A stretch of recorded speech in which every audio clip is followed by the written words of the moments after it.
I am entirely bamboozled, and Lovecraft will be flabbergasted at the way his work has been taken, and I think delighted in some ways. I am S.T.Joshi. I've written this biography of Lovecraft and done other work on Lovecraft. A lot of people misunderstand what the Cthulhu mythos is. It is not, in its basic sense, a mythology. I mean, in some sense it is. But what it is the encounter of these alien entities with human beings who think of them as gods, because we cannot imagine such powerful entities in any other concept except as gods. Lovecraft was an atheist, and I believe that that is a central issue in his entire writing. What he was doing was being a kind of anthropologist. He was saying the encounter of these creatures with the human race is so cataclysmic that we must attribute godlike qualities to them. But that is an error, because they are simply entities from outer space. The ghost, the vampire, the haunted house, these had been overplayed by the time Lovecraft came to maturity, and he recognized that. He said, we have to do something else. These themes don't carry any emotional power anymore, because we have learned too much about the universe to have any credence in these conceptions. So where can you find a new sense of the unknown, of mystery? Well, the depths of space. We have probed very little into the broader cosmos, and that's why Lovecraft developed this Cthulhu mythos, to envisioning immense creatures, entities from the depths of space who come to the earth and wreak havoc. Initially, I had difficulty, I'll tell you, because Lovecraft is a fairly advanced writer. It's not always easy to understand him. His languages can be pretty difficult.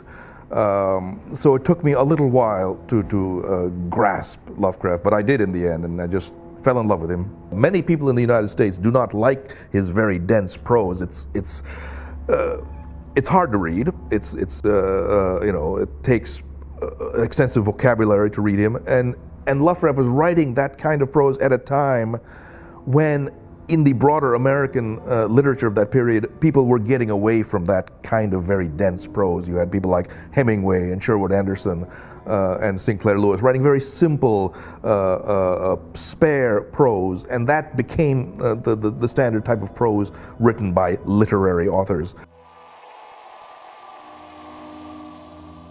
I was always hoping somebody else would do the work. There were a few other scholars identified. I thought they might undertake the task, but they decided not to, and so I said, all right, I guess I'll have to do it myself. It took me 2 full years to write this book, and the full version came to something like 500,000 words. I had difficulty getting it published because it was such a big book, and I myself was not terribly established in the literary community. There is no question Lovecraft is a racist. I mean, let's be blunt about it. I think people, especially in the United States, have very great difficulty understanding how racist the whole culture was in the early part of the 20th century. Lovecraft came to maturity at a time when belief in racism was thought to be supported by science. And Lovecraft was a devotee of science and believed that science was the arbiter of truth. It took a very long time for these pseudo-scientific racist conceptions to be overthrown, and really didn't happen until well after Lovecraft's death. The Shadow over Innsmouth is probably the most racist story Lovecraft ever wrote. It is basically a sort of allegory against what is called miscegenation, the interbreeding of different races. And yet, it is an incredibly powerful story. It is a great story, there is no question. Lovecraft was always fascinated by writing, by books. His whole life really was books. So it is not surprising that he would come up with the idea of a book that contained forbidden knowledge that is so appalling to human understanding that it must be banned and things like that. As to where he got this idea, I don't know. And yet, this idea of the Necronomicon still inspires people. There have been 3 or 4 attempts to write the Necronomicon. Some of them are obviously fake. They're intended to be hoaxes or parodies. Others apparently purport to be serious.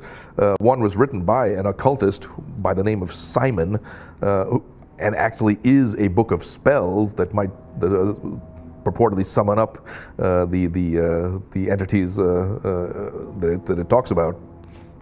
But I think that guy's a nut.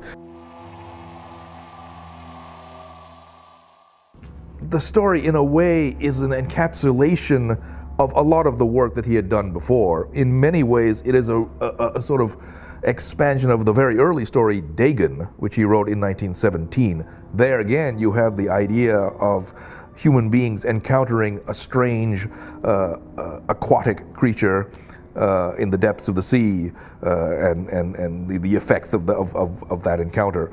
Of course, Cthulhu is not an aquatic creature, but of course it comes from outer space, but nevertheless he is trapped in the underwater city of R'lyeh. But that story represents a really exponential expansion of Lovecraft's vision. He had written nothing like that before, and I'm not entirely convinced he ever wrote anything so great again. But it was really the springboard for the rest of his writing.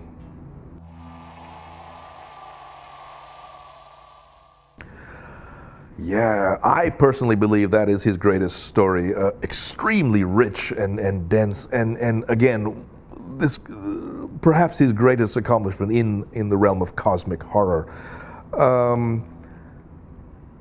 Lovecraft was fascinated by the Antarctic from a very early age. He says at about the age of 10, at his point in history, the Antarctic was the last remaining area on Earth that was really fundamentally unknown.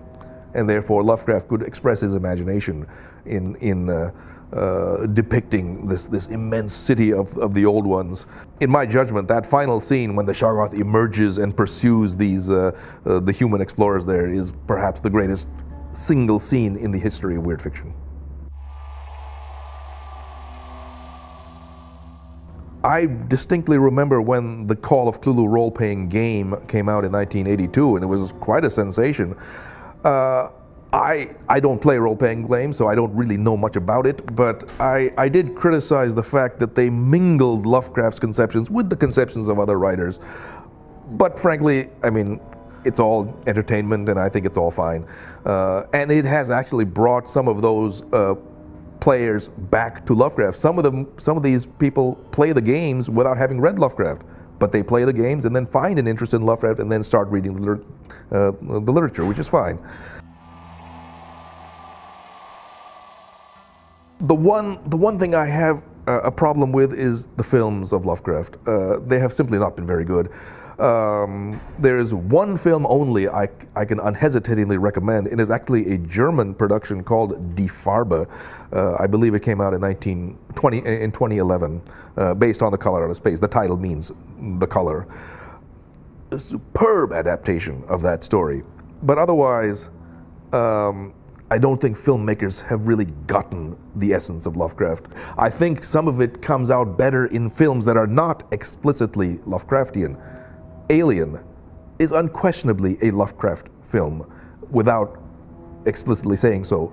I believe the screenwriter was Dan O'Bannon, who has a great admiration for Lovecraft, and in fact then went on to do a Lovecraft film of his own called The Resurrected, and that's a fairly able adaptation of the Case of Charles Dexter Ward. That film, The Thing, of course, is a remake of that earlier film, and that itself, well, both versions of The Thing are theoretically based upon this novella by John W. Campbell called Who Goes There, which is also, I believe, set in the Antarctic. And I think that story itself is inspired by Lovecraft. So there's a sort of a double Lovecraft influence on The Thing. But yeah, I think Lovecraft would have been impressed by The Thing. That's the Carpenter's The Thing. Lovecraft's work and this whole Cthulhu mythos have taken on a life of their own, well beyond what Lovecraft himself wrote. I mean, people now expect the term Cthulhu to be understood as a pop culture reference. Maybe they don't understand even that it came from Lovecraft, but they know that it's some sort of odd alien creature that has tentacles and things like that. In fact, I remember in 1973, Time magazine, major news magazine in the US, actually wrote a review of some of these paperback editions, and I was astounded because I had personally never met anybody else who had read Lovecraft. You know, it was funny because we felt like we were sort of a part of a secret society, you know, who had you know, protecting this author as our own possession. But now here is Time magazine, the major news magazine in the U.S., writing this sort of half parodic review of Lovecraft, but clearly expressing admiration for his work. And so I think at that point I said, all right, well, Lovecraft is definitely going to go mainstream now.